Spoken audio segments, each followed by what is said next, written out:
కునుకులేని వాకిలి మాది, అలకలేని అరుగే మాది, మరకలేని మనసే మాది. తెరలు లేని తలుపే మాది, గొడవలేని గడపే మాది, కరువులేని కరుణే మాది.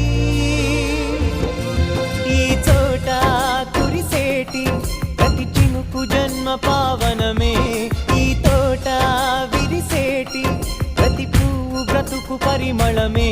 స్వర్గాలే జాలిగా స్థానాన్ని కోరగా, మా ఇల్లు మంత్రాలయం, అనుబంధ గ్రంథాలయం. అందమైన